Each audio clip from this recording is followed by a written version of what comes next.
မဲ့ဒီနေ့ဒီဗီဒီယိုဖိုင်တစ်ခုကိုကျွန်မတုံ့ပြန်ခြင်းအဲ့တော့ပရိသတ်ကြီးကဒီဗီဒီယိုဖိုင်ကိုအရင်နားထောင်ပေးနော်ဒီဗီဒီယိုဖိုင်ကိုအရင်နားထောင်ပေးပညာရှိသူထမိန်အန်ဒီရေနော်သူထက်သူထက်တော့သူလောက်တက်တာအောင်မရှိတော့ဘူးဘယ်ပွဲမဆိုသူပါတယ်ဘယ်အကြောင်းရမဆိုသူဖြေရှင်းတယ်နောက်ပကြရင်သူမဟုတ်ပါဘူးကွယ်နော်ဘာလူမျိုးလဲမေးတာလေမာရဲ့ဘာလူမျိုးလဲမေးတာလေဘာလူမျိုးလဲမေးလို့မွန်လူမျိုးဖြေတာလေအဲ့ဒါကိုဘာမားတာလဲ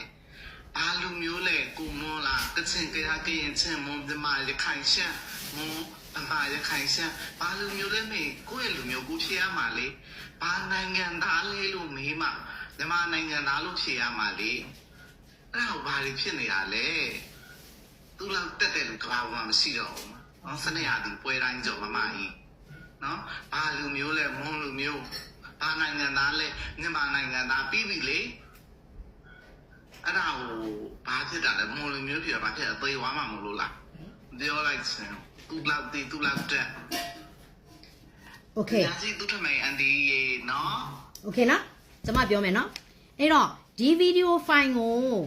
နော်ဒီဗီဒီယိုဖိုင်ကိုဒါကျွန်မပြန်ပြီးရှင်းပြထားတဲ့ဗီဒီယိုဖိုင်ကိုအားလုံးကြည့်ပြီးသားဖြစ်ပါလိမ့်မယ်လို့ကျွန်မကညွှန်လင့်တယ်နော်ဆိုတော့အားလုံးကြည့်ပြီးသားဖြစ်လိမ့်မယ်နိုင်ငံခြားမှာဘာဟဲ့မြန်မာနိုင်ငံမြန်မာလားလို့မေးလိုက်တဲ့ခါမွန်မာလို့ဖြေတာဖြစ်တဲ့အတွက်ကျွန်မတို့နိုင်ငံသားတွေဟာနိုင်ငံရဲ့ခြားမှာမြန်မာလားလို့မေးတာဒီနိုင်ငံကိုကိုစားပြုပြီးတော့ပဲမေးတာကျွန်မတို့တွေဟာလူမျိုးကြီးဝါဒကိုသွတ်တွင်းတယ်လို့ပြောရအောင်လေကျွန်မကိုယ်တိုင်ကရင်ဒီဆိုင်ပိုင်ရှင်အမကြီးမွန်နော်အဲ့တော့ကျွန်မတို့နိုင်ငံခြားမှာသွားလို့မြန်မာစကားပြောတဲ့ကြားတယ်ဆိုရင်ဟဲ့မြန်မာလားဆိုမြန်မာလို့ပဲဖြေကြရတယ်အဲ့တော့နိုင်ငံတကာမှာမြန်မာတန်ယုံပဲရှိတယ်သိလားမြန်မာအဲ့တော့မွန်မာလို့ပြောတော့ကျွန်မပြောပြမယ်ဒါဒီစကားအစိတ်ခတ်တယ်လို့ခေါ်တယ်ကျွန်မပုံမှန်အားဖြင့်ဆိုရင်ကျွန်မပြန်ပြီးဖြည့်ရှင်း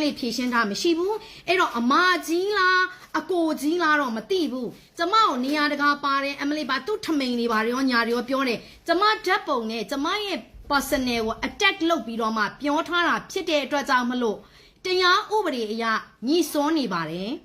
โอเคနံပါတ်1အချက်ကျွန်မပြီးမှကြံတဲ့ကိစ္စထပ်ရှင်းမယ်အရင်ဆုံးသူ့ကိုအရင်ပြောလိုက်အောင်မယ်เนาะအဲ့တော့ကျွန်မဓာတ်ပုံရင်ကျွန်မရဲ့ personal career ကိုထိခိုက်စော်ကားတာဖြစ်တဲ့အတွက်ကြောင့်မလို့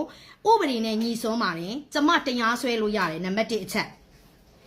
အဲ့တော့ကျမကပြောသမျှစကားတိုင်းကိုပြီးရင်သူမပြောပါဘူးလို့လုပ်တယ်ဆိုတဲ့စကားလုံးကိုကျမကိုအထောက်ထားနဲ့လာပြန်ပြီးတော့မှဖြေရှင်းလှည့်ဟုတ်ပြီနော်ကျမပြောသမျှစကားလုံးဒီ social ပေါ်မှာ video file တွေအလိုက်ရှိတယ်ကျမဟာစကားလုံးတိုင်းကို credit အသေးကိုရေနော်ဆိုတော့စကားလုံးတိုင်းကိုကျမကတာဝန်ယူတယ်ကျမပြောခဲ့တဲ့ speech တွေအကုန်လုံးကိုကျမကတာဝန်ယူတယ်ဟုတ်ပြီနော်ဆိုတော့ကျမကို personal attack လုပ်ချင်တယ်ဆိုရင်တီးခြားလို့ဒါကကြတော့လူမျိုးရင်းနဲ့သက်ဆိုင်နေတဲ့ကိစ္စကျမဖြည့်ရှင်းထားတဲ့ဗီဒီယိုကျမပြောထားတဲ့ဗီဒီယိုကိုအစအဆုံးတေးချာကြည့်ပြီးတော့မှလာပြောအဲ့တော့လူမျိုးဆွဲဝါတာဆွဲနဲ့ကလေးတွေကိုဒုက္ခရောက်အောင်မလုပ်နဲ့နိုင်ငံရခြားမှာကလေးတွေကိုဒုက္ခရောက်အောင်မလုပ်နဲ့ကျမမြန်မာပြည်ကကိစ္စကိုပြောတာမဟုတ်ဘူးကျမနိုင်ငံသားကကိစ္စကိုပြောထားတဲ့ဗီဒီယိုဖိုင်ဒီဗီဒီယိုဖိုင်ဟာဟုတ်ပြီနော်အဲ့တော့ကျမကို personal attack လုပ်ပြီးတော့မှကျမရဲ့ဓာတ်ပုံကျမရဲ့နာမည်နဲ့ကျမကိုမိုင်ရိုင်းစော်ကားထားတာကိုကျမတရားစွဲလို့ရတယ်နော်သူထက်တော့သူလောက်တက်တာအောင်မရှိတော့ဘူးဘယ်ပွဲမဆိုသူပါတယ်ဘယ်အကြောင်းကျမတက်ပါတယ်လို့ကျမပြောခဲ့ဘူးသလားကျမသိပါတယ်ကျမတက်ပါတယ်လို့ပြောခဲ့ဘူးသလားကျမ career မှာကျမနားလေသလောက်ကျမသိသလောက်ကိုကျမအမြဲတမ်း caring လုပ်တယ် sharing လုပ်တယ်လို့ကျမပြောခဲ့သားပြီးသားဟုတ်တယ်နော်ကျမသိကျမတက်ပါတယ်လို့ဘယ်တုန်းကပြောခဲ့ဘူးလဲကျမသိကျမတက်ပါတယ်လို့ပြောခဲ့ဘူးတဲ့ဗီဒီယိုဖိုင်ရှင်းယူလာခဲ့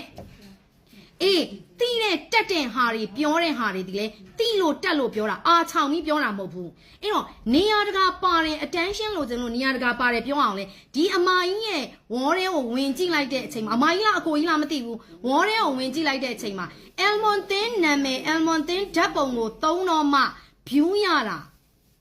သူဟာနဲ့သူတင်တဲ့ပေါ်ချောင်ပေါ်ချာ post တွေအကုန်လုံးဒီ view 900ပြည့်အောင်မရထားဘူး အဲ့တော့ကျမတို့နေရာတကာပါတယ်ပြောအောင်လဲသူ့ဝေါ်တဲ့ဝင်ကြည့်လိုက်တော့သူများအိမ်တောင်ကွဲတဲ့စာချုပ်ကအစ attention လိုချင်လို့တင်ထားတဲ့မိန်းမစားမျိုး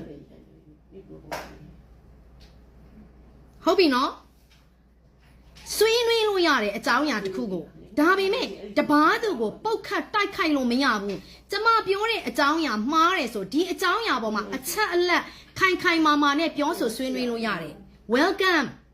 ကျမလည်းဘယ်တော့မဆိုအကြောင်းချင်းရာတွေမှန်သမျှကိုနိုင်ငံမှာဖြစ်ပျက်နေတဲ့အကြောင်းအရာတွေမှန်သမျှကိုကျမအချက်နဲ့အလက်နဲ့အစင်တန်းမြင့်မြင့်ကျမပြောဆိုဆွေးနွေးတယ်ကျမ personal စိုက်ဆဲဆိုမိုက်ရိုင်းပြီးတော့မှကျမပြောခဲ့တာမျိုးကျမဗီဒီယိုဖိုင်တွေမှာပြန်ကြည့်လိုက်တခုမှမရှိဘူးကျမပြောတဲ့စကားလုံးတိုင်းကိုပြီးရင် तू မပြောပါဘူးလို့ပြောဦးမယ်ဆိုတော့ဘယ်တုန်းကကျမပြောခဲ့ပြီးသားစကားလုံးတွေကိုမပြောပါဘူးလို့ညင်းခဲ့တဲ့အကြောင်းအရာရှိသလားပြောဆိုဆွေးနွေးလို့ရတယ်မိုင်ရိုင်းစော်ကားခွင့်မရှိဘူးဟုတ်တယ်နော်ကျမရဲ့ဓာတ်ပုံကျမရဲ့နာမည်နဲ့ကျမကိုမိုင်ရိုင်းစော်ကားထားတာပြီးတော့ဒါသည်လူမျိုးရေးနိုင်ငံရေးကိစ္စစကားအစိတ်ခတ်နေတဲ့ကိစ္စလူမျိုးဆွဲကိုတိုက်တွန်းနေတဲ့ကိစ္စဖြည့်ရှင်းခြင်းနဲ့ဆိုရင်နိုင်ငံတော်အဆင့်တရားရုံးမှာဥတိုက်လျှောက်ပြီးတော့မှဘယ်သူမှန်လဲဘယ်သူမှားလဲဆိုတာကိုဖြည့်ရှင်းမလားဆန္ဒရှိနေဆိုရင်စိန်ခေါ်လိုက်နိုင်ငံတော်အဆင့်တရားရုံးမှာတွေးဆုံဆွေးနွေးပြီးတော့မှကျမရှင်းပြချက်ကမှန်သလားရှင်းရဲ့ရှင်းပြချက်ကမှန်သလားဆိုတာကိုပြောဆိုဆွေးနွေးမယ်ရှင်းမယ်ဟုတ်ပြီလားအဲ့တော့ကျမပြောချင်တာကနိုင်ငံခြားမှာကလေးတွေဟာအလောက်သွားလောက်ကြတယ်ဆိုရင်ဟဲ့မြန်မာလားဆိုရင်ဟုတ်တယ်မြန်မာလို့ပြောရတယ်မြန်မာလို့ပဲဖြေရတယ်မြန်မာလို့ပြောရင်တော့မှ international ကတချို့သောတိုင်းပြည်တွေကမြန်မာဘယ်မှာလဲ where are you from ဆိုဘယ်မှာလဲမြန်မာလို့ပြောရင်မြန်မာဘယ်မှာလဲမြန်မာနိုင်ငံကဘယ်ဟာလဲလို့မသိဘူး near Thailand ဆိုတော့မှပဲအော်ဆိုပြီးဖြစ်တာအော်ဆိုတာတကယ်သိတာလားမသိတာလားမသိဘူးအဲ့တော့နိုင်ငံခြားကိုသွားတာ passport မှာဘယ်နိုင်ငံရဲ့ passport နဲ့သွားတာလဲနိုင်ငံကိုစားပြုမြန်မာနိုင်ငံအောက်ကနေသွားရတာအဲ့တော့ခလေးတွေကိုအစိတ်မခတ်နဲ့အစိုးရောက်တွေမတင်ပေးနဲ့